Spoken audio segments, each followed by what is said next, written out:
Hello YouTube, this is Julia Plous, children's book author and child at heart. And today I would like to share with you my Aladdin stuff from childhood. Aladdin came out in, was about 4. I vaguely remember seeing it in the theater, but I think I was still too young to really look at catalogs or commercials and be like, I want that, I want that, I want that, I want everything. That didn't start until the next year with The Lion King. So I don't have very much Aladdin stuff, but I'll share with you what I do have. Here's the old VHS that I grew up watching. I bet if you played it now, the quality would, there might be some moments where the sound fades out, or you just kind of notice. Once you get used to seeing stuff in HD, you're just like, wow, film was terrible. Here's a Jasmine doll. Now, I have mentioned in previous videos that I had a dog who chewed up my Disney Princess Barbie dolls. So this is not the original Jasmine I had, but the one he chewed up, she must have been wearing her other outfit because the doll came with this outfit and her purple dress.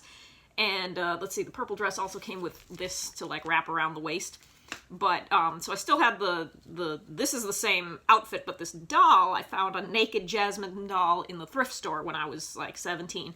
And I was like, oh, perfect, I'll just buy that and it'll be like we never lost her. This is the same Jasmine, the same model from when Aladdin came out, and, man, I mean, her face still doesn't look exactly as it did in the movie, but, I mean, have you seen the Disney princess dolls they make now? They're just god-awful. Their eyes look nothing like the way they are depicted in the movies. They, even after, Mattel scaled down the figure to make her not impossible, the Disney princess dolls they make now are still, enormous heads, skinny little bodies, skinny arms and legs. It's just, ugh, and yet they're still selling, so that's a shame. Here's another, this is a naked Jasmine doll. I don't know what happened to her clothes, but this was a Disney princess perfume doll. My sister and I had this and Belle, and they each came with, see, they've got a hole back there, because they came with a little bottle of perfume, and you could pour it in there, and then there was a plug that would, and then it's like, oh, my Jasmine smells like Jasmine, and Belle's perfume was rose, of course. So, I don't know what happened to Belle, but I still have her dress. And I don't know what happened to Jasmine's clothes, but I still have Jasmine, so sometimes, it was like one size fits all, so she could fit in Belle's dress. I got, wonderful thing, the Super Nintendo game. One of the only Super Nintendo games I played throughout my childhood. Super Nintendo was my first video game system that I was ever exposed to. Technically, it belonged to my sister.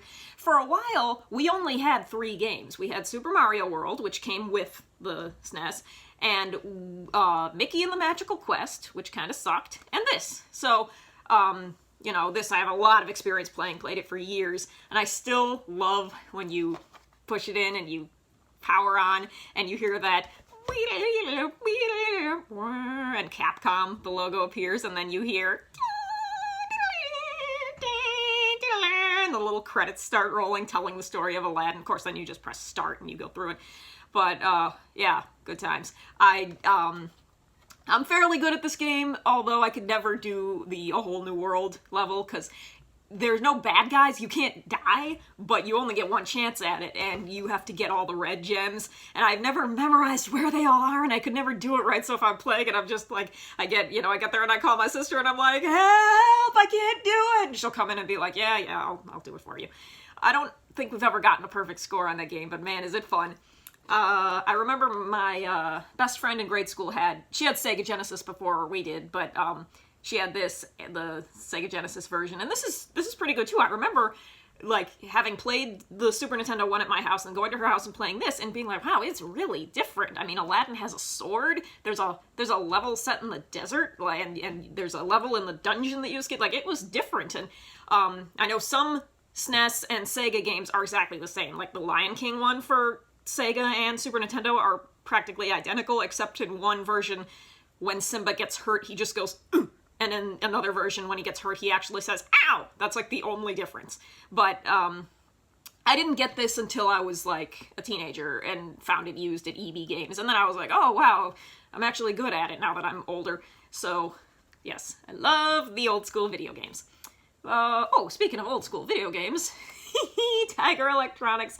This one, I remember playing, you're just a little image of Aladdin, and let's see, you throw apples, you dodge falling rocks and falling splashes of lava, but that's as far as I got. I guess that means I got to the Cave of Wonders self-destructing. I really don't remember much else other than those little images.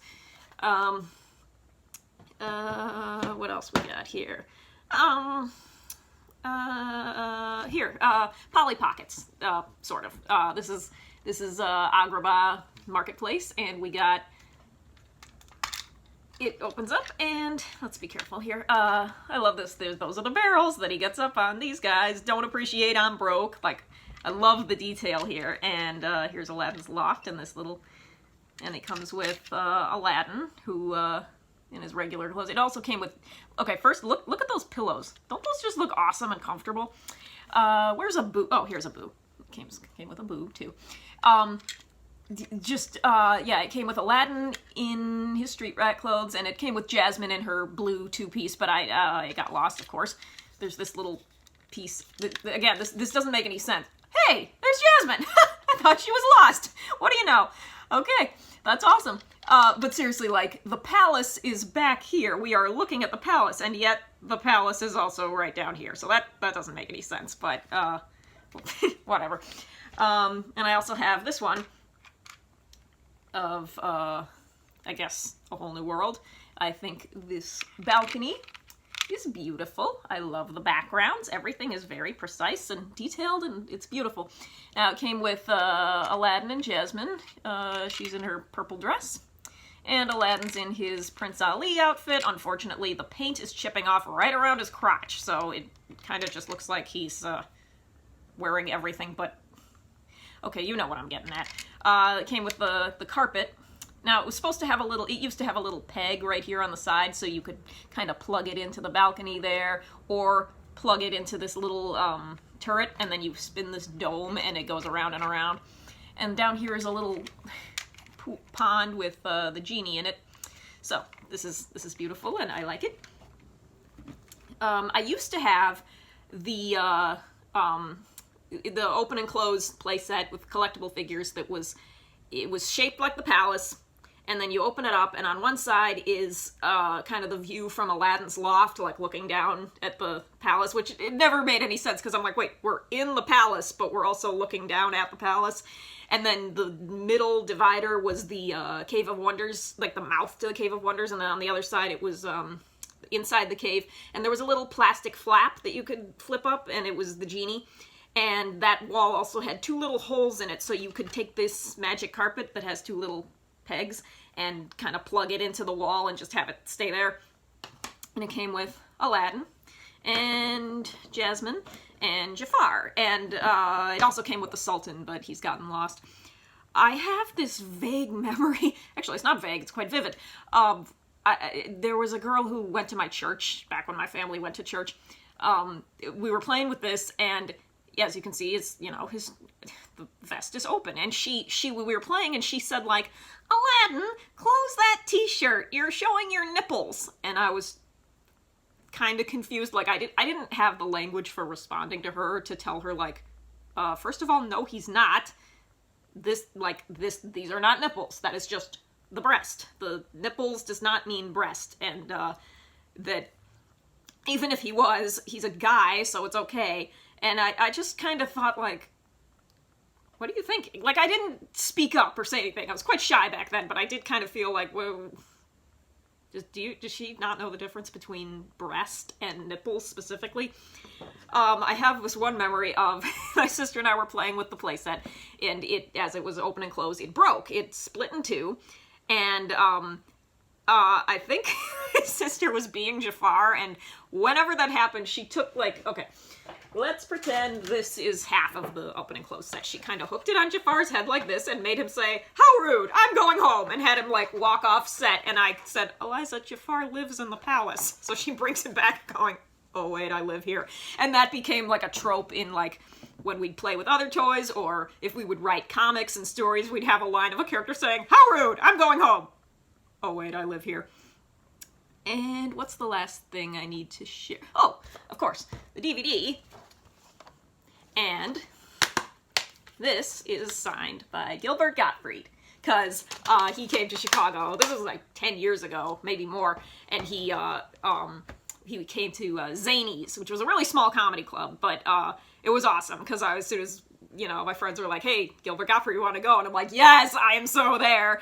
I don't drink, so my friend covered my 2-drink minimum, but it was awesome. And he, I mean, the routine was just profanity, but then when it was done, his MC or his agent or whatever was like, okay, now Gilbert will be signing autographs, so please line up in an orderly fashion. I'm like, yes, yes, yes.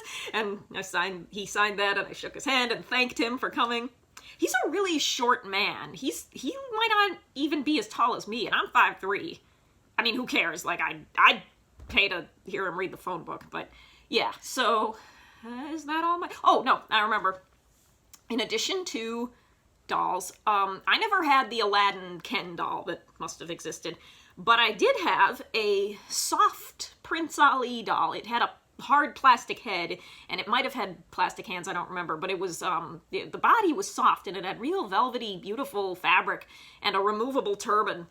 My grandparents had given it to me for my birthday, and it was not as tall as Jasmine. It only came up to about here, so that's probably, we didn't play with them together because it was just didn't match up, so that's probably why I didn't take very good care of it, because it's gone now. But I have this memory of, I think it was the same visit to grandparents that I got that doll. We were at a Chinese restaurant, and it was like my family, my grandparents, and my cousins on that side of the family, and we were sitting in a big round booth, and there were some people in the restaurant dressed as a big dragon, you know, multiple people in a long snake-like dragon, and they were walking around collecting donations or something. I don't know why, but so everyone at the table would give them $1, and the dragon would like take it in its mouth. And when it came to our table, I was on the end, and my mom said to my cousins, like, guys, give her a hug so she doesn't get scared. And I was just like, I'm not scared. I knew it was people under there, and it was not a scary dragon costume. It was, like, beautiful. But I think my cousin or my sister, like, awkwardly put their arm around me, and it's just like, yeah, thanks, Mom. I'm not scared. Here's your dollar dragon. I wish, you know, I really should have taken better care of that Aladdin, because it was given to me in a box with tissue paper. Clearly, my grandparents thought a great deal of me to give me such a nice present. What do you do when you're a kid? You don't really appreciate things. So that's all my Aladdin stuff. Aladdin's another one of my favorites. We kids in the 90s got the best Disney movies. We got the third golden age, and it was awesome. Every Disney movie that came out in my childhood was gold. So, okay, yeah, thanks for watching. Please like and subscribe, and please check out my children's book on Amazon, The Last of the Pit Bulls. Thank you.